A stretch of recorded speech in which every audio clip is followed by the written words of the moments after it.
We can take questions. Brother Junaid, is there any question in the chat?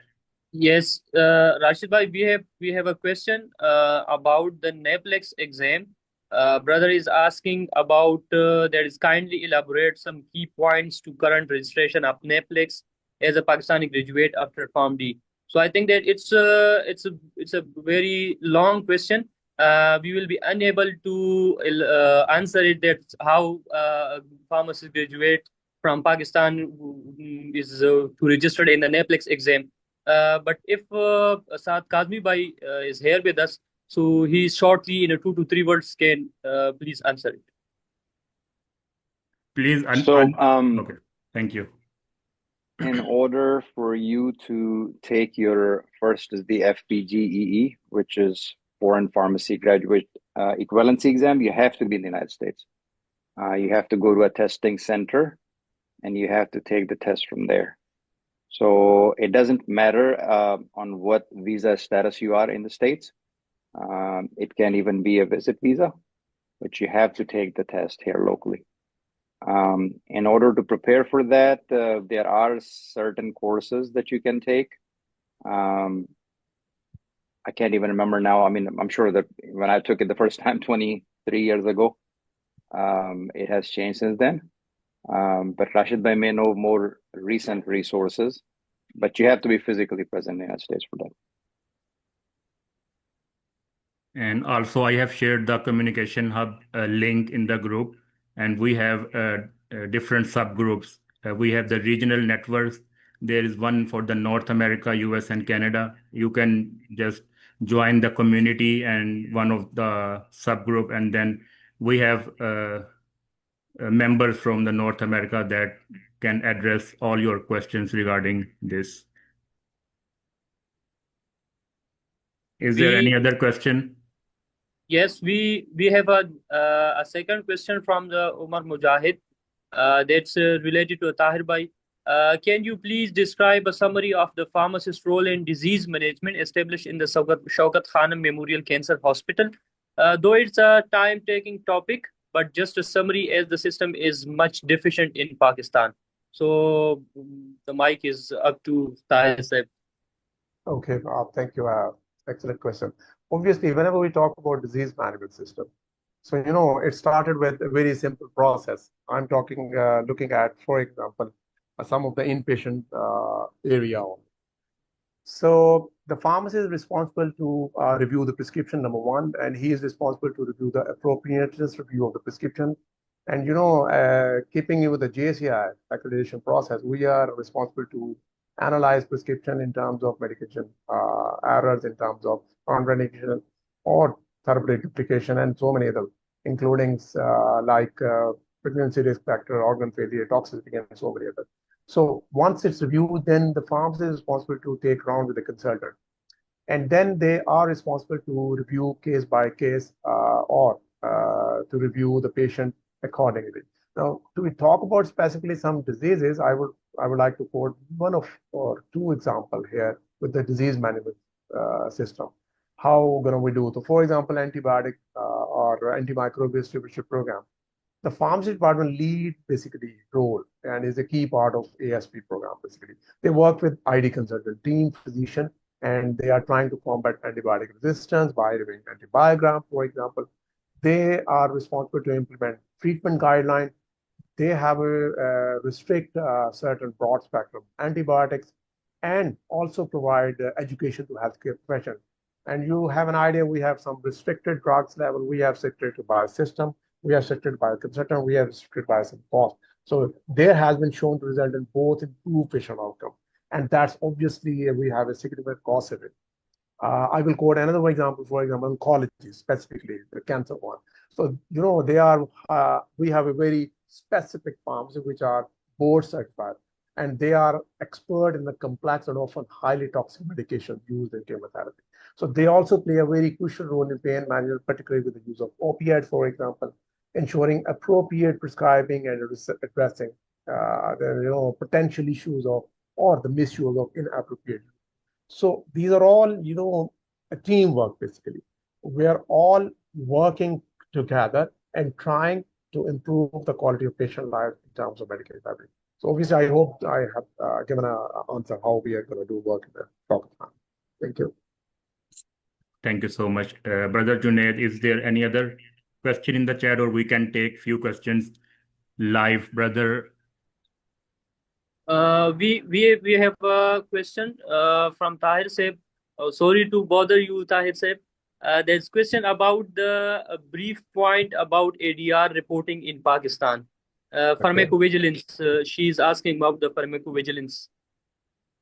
Sure, sure. Asha, if you have to look at adverse drug reporting system within the Pakistan, I remember, before draft, the regulatory affairs work through a very small department, which we call as a drug control department. And later, after devolution of the Ministry of Health, they develop a draft, Drug Regulatory Authority, back in 2012 or 13. And I remember we are starting some reporting from our own hospital at adverse drug reaction, but there was no response from the ministry. But later on in 2015 or 16, they developed a pharmacy services within the area of Drug Regulatory Authority of Pakistan. They start working and then they coordinated with Uppsala University, then they coordinated with WHO, and then they started making a very good system within their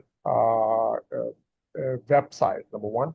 And I'm talking about hardly last 5 or 6 years back when they start thinking and starting awareness within the healthcare system of Pakistan. They started with some vigilance online drug reporting system. They have a paper reporting system. And now they have developed a very good system, which we call as a pharmacovigilance centers at the national level as well as at the provincial level. And whenever we talk about at the national level, so they have developed a very good team at their regulatory authority of Pakistan within their office, where they are gathering all adverse drug reaction reports, and they are now analyzing and they are now coordinating with the policymaker, with the manufacturers, or obviously they are also looking toward and release or give some advice on regular basis to all healthcare providers if there is any potential adverse drug reported to the draft. Now, this is the National Pharmacovigilance Center. They have developed a provincial pharmacovigilance center as well.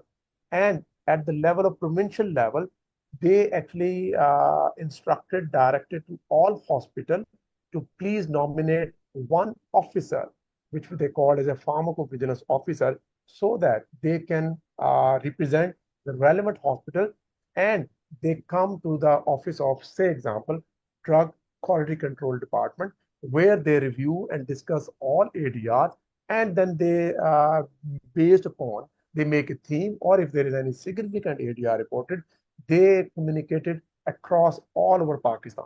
Now they have a very good channel. Technology is moving up and up. You can say a very on media, social media, you have WhatsApp group. So I feel it's growing and it's moving to the right direction, I believe. Yeah, thank you.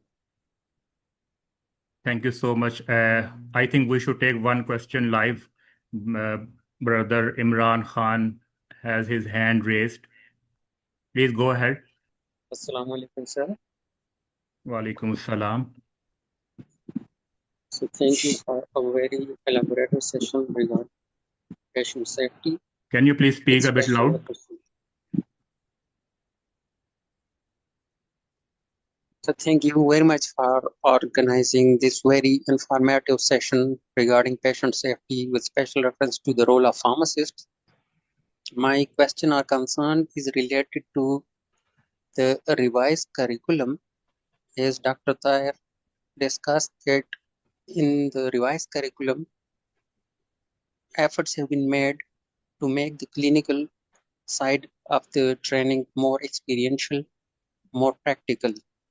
But as a teacher, my concern is the credit hours and contact hours load is so high on the patient that if we compare it with other subjects, like for example, other health related subjects, our weekly contact hours are 32 or even more.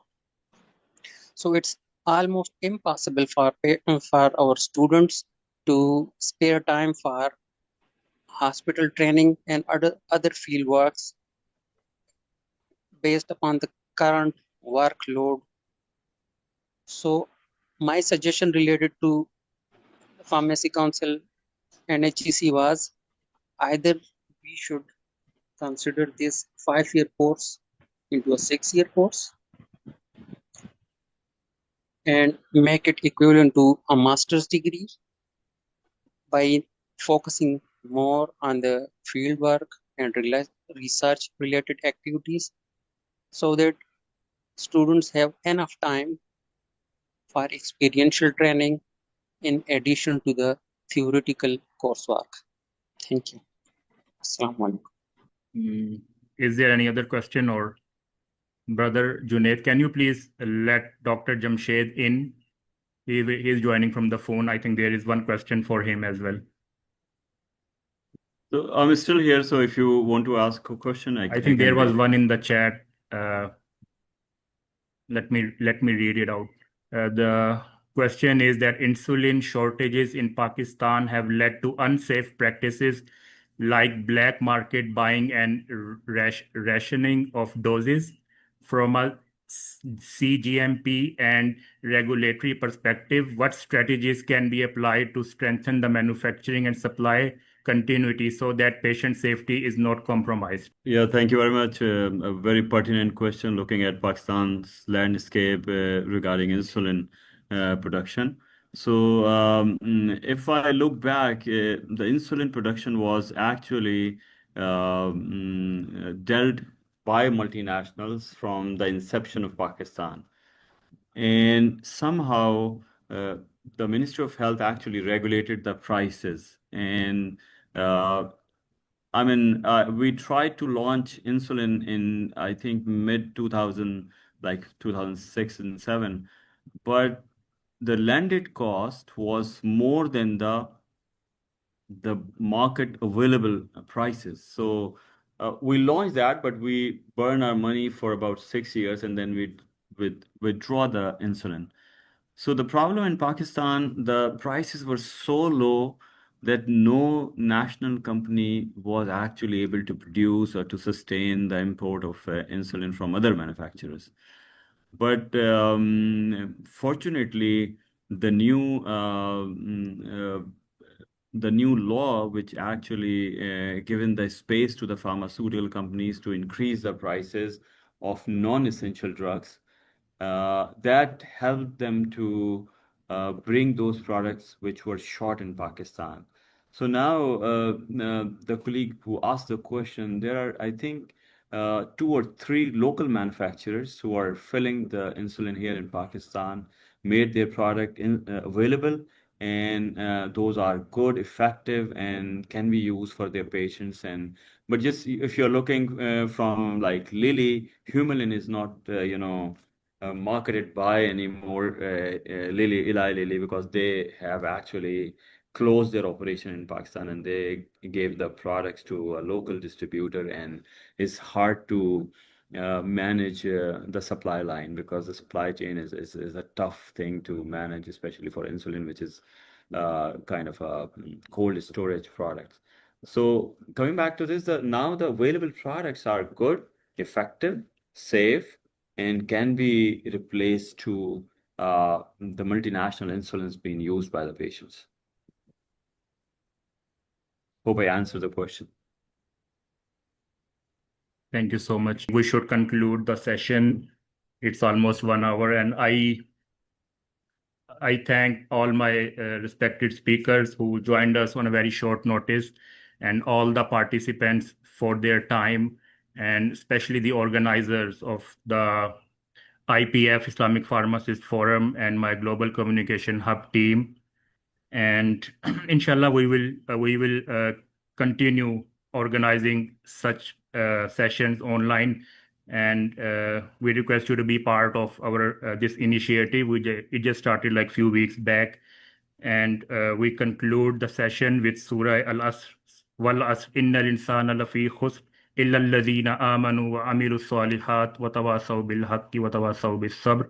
Assalamu alaikum wa rahmatullahi wa barakatuh.